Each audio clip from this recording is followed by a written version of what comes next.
Steven Patero, Surge Media. Here we're going to, I think, part 3 of summer transfers. I wasn't really going to make this into a series, but every time I make one of these videos, obviously they're going to blow up.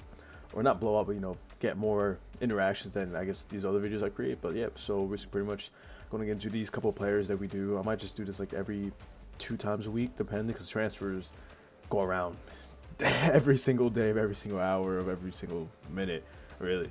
So we're just gonna go with like the most, I guess, interesting, most known players, transfers that are going around, and just go off by the teams and see how they'll fit in. So yeah, now let's head into one of the players. Here I have the first player is Job Bellingham. He was 100% done deal, confirmed to join Borussia Dortmund like his brother. What, 3 years ago, 2 years, 3 or 4 years ago.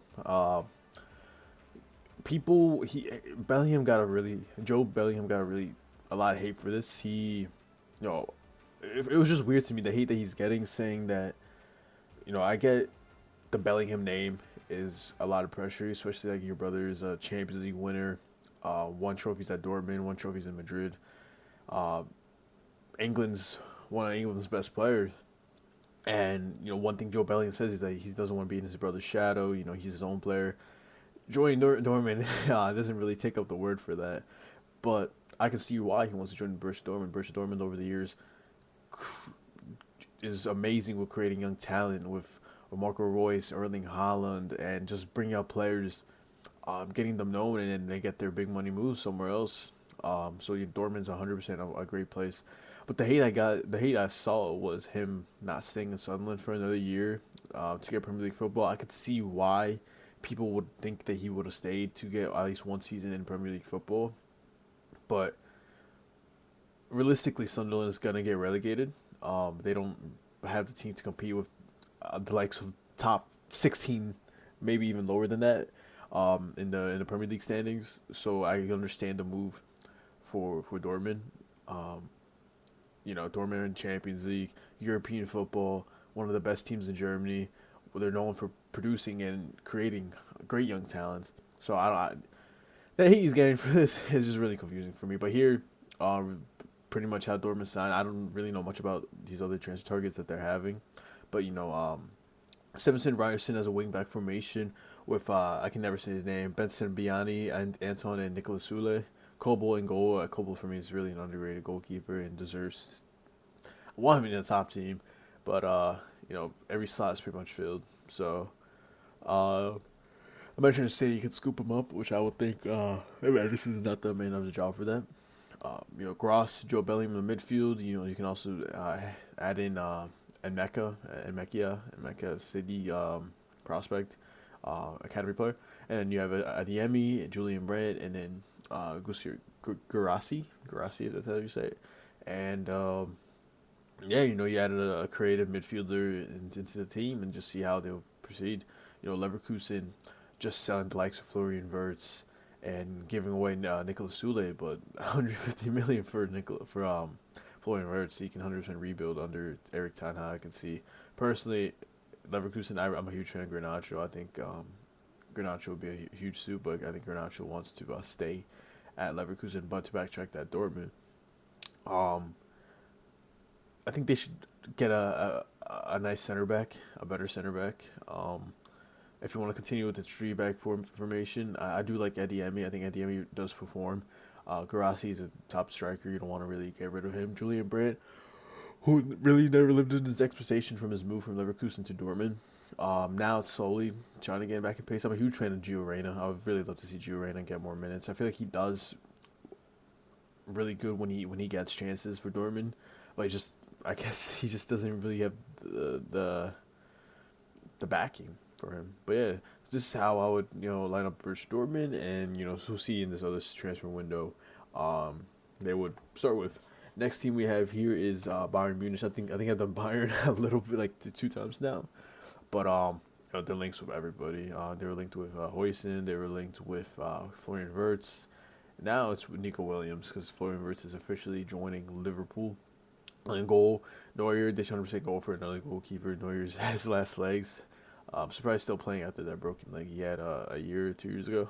But in the center backs, you have Kim and you have Ta. I think you really need to get something out of Kim, especially how good he was in Napoli and the success for winning the Scudetto.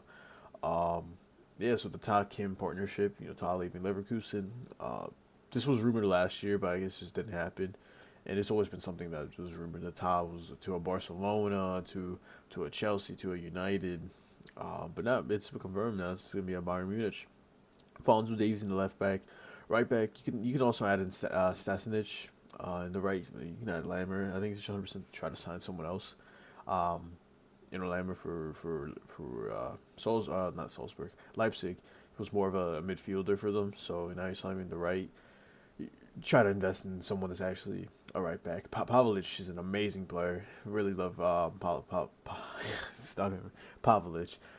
Huge fan. Really excited to see how he would do coming next season. If this is a Champions League winning team for Bayern Munich. You have I'm just going down the list. Then you have Kimmich, captain. He's been in the club for years now. One of Bayern's best players from last season, really. And then you have this front four, and this is a scary front four. When you see this, like last season you had Sane, and Sane has never really been that top player for Bayern. For Manchester City, I was terrified of Leroy Sane. Well, Leroy Sane is an amazing winger. Left Schalke, and he's always been like a career mode prospect, a young prospect from the past years before he joined Manchester City. And then when he joined City, everyone was scared of him. But now the replacement Nico Williams is just so here you have Musiala, Michael Olise, Nico Williams, and Harry Kane. You have Harry Kane. Of course, he's aging, but his job is to score goals, and that's what he's been doing the last 2 years for Bayern. You have something. You have your replacement for Sane. And Williams also rumored to join Barcelona. He had talks with Deco, so we'll see what going on with that. This might not even happen. Another player from Bayern's short list is out. For it's maybe Nico Williams. Musiala, one of the best players and one of the best young players, let alone one of the best players in the world. Um, Really excited to see him next season. And same with Michael Olise. Michael Olise was such a key factor to this Bayern Munich team this year. And I really want to see more of him. People talk about him obviously, but not as much. People were more liking Lamine Yamal and all that. And here we have Napoli. Um, it's weird. We'll just go down the list. Goalkeeper. I forgot to add the goalkeeper. Whatever. You have the Uruguayan Oliveira Rahmani, Jesus from Brazil, and Di Lorenzo. Um, the back line, I think, is just fine, really. There's nothing really changed in the back line. Midfield, Yunus Musa is really rumored for leaving AC Milan to join Napoli. And, Scott McTominay, he was Napoli's best player. He was Serie A's best player. Such a key factor at leaving his Manchester United. I really liked Scott McTominay. People would make fun of him. For me, it's just Manchester United. I think that the main issues over there, not the players. Scott McTominay was always the clutch factor for United, but never that main guy. Always, made fun of how bad he is. But he's been there for years, and I was really excited to see him get minutes in Napoli, and that's what happened. And he won the league title, so you can't really complain about that.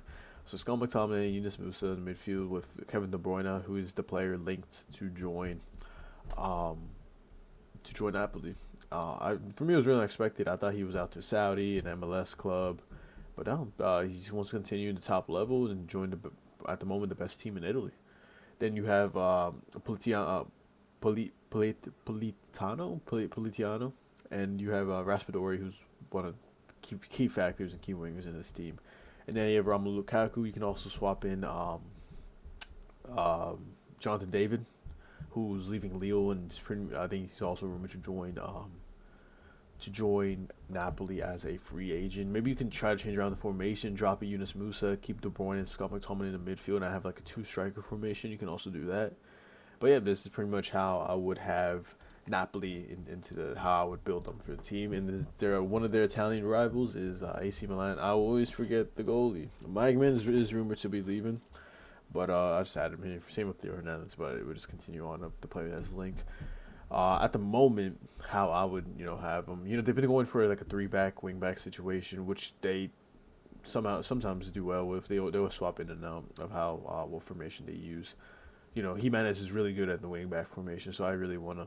But at the moment, is how I would have Magman, Tamori, Pavlich, you can switch in with Gabia also. Alex Jimenez. People want if you want to put in Emerson Royale, sure, but I think Alex Jimenez is such a underrated player and is definitely not talked about. Theo Hernandez on the left. He's rumored to join, I think, Saudi League and also Let's Go Madrid, but we'll see what happens there. Love the Sheik, which I think AC Milan, after losing Reinders, they gotta sign a top mid. They gotta sign a top midfielder. They gotta see who they sign. If they want to use Bianca coming back from loan from Marseille, you can try to use him. But same with Chukwueze, whatever you want, how you say his name. I think AC Milan really need to rebuild this midfield, and Luka Modric is on his last year, so you can't really rely on Luka. He's not your next signing. He's not your the signing that's gonna keep you on for the next couple of years. It's more of a 1-2 year type situation, selling jerseys, selling shirts. Of course, 100% goal to win trophies. Luka Modric is still doing that to this day, but we'll see about that. And then Pulisic, Jimenez, and Rafael Leão. Rafael is rumored to be leaving AC Milan. He said he wants to leave, but I really don't see him anywhere. City are stacked. Liverpool, I really don't see him there. I don't think Liverpool will spend the money either way. Arsenal, maybe Arsenal's the best bet. If Martinelli's not gonna be that guy for Arsenal, maybe Rafael Leão will be. Chelsea, if they want to spend big bucks, I see that, but as a team, I don't think they should. PSG is out of the question. Barcelona, I don't think would. Real Madrid wouldn't. So, really, no other place for him to go unless he wants to go join like an Inter Milan, Napoli. But, yeah. And then Santiago Jimenez, I was really excited for that signing for Santi Jimenez. Like last year, 2 years ago, I was really, he was one of the top strikers in the world, Eredivisie, scoring goals left and right, winning the league. And Real Madrid at the time needed. This was before Joselu joined Real Madrid, and we need a backup number 9, maybe even a natural starting striker. And Santi Jimenez, Santi, and Rodrigo, I think that would have been suited really well. But really happy he joined AC Milan, one of my favorite team in Italy. I wouldn't say I'm a AC Milan fan. It's more just like in Italy, a team that I would want to win and the players I like. And the club that I prefer is AC Milan. It's different for Liverpool because for me, I am a Liverpool fan. I grew up watching Liverpool. Know the bottoms from the ups from Liverpool. So for me, I'm a Real Madrid and Liverpool fan by heart. People are gonna say I'm bandwagon. People are gonna say this and that. I just grew up with those both clubs at the same time, and have so much love and love for the team and the players for both teams. So, I heard when they versed back-to-back finals. But to get back on track, this is how I will start AC Milan. I think AC Milan really need a rebuild as well, especially in the midfield, losing Reinders. Bianca was a key factor last season, 2 years ago. Now it's just sending him out on loan. So, yeah, well, we'll see what will happen there. But I think, that's pretty much it. How I would, these new summer signings, I'm going to try to make 2 of these a week. Because signings happen all the time, constantly, every 24/7. But yeah, hope you guys enjoyed today's video, and yeah, we'll see you guys next time.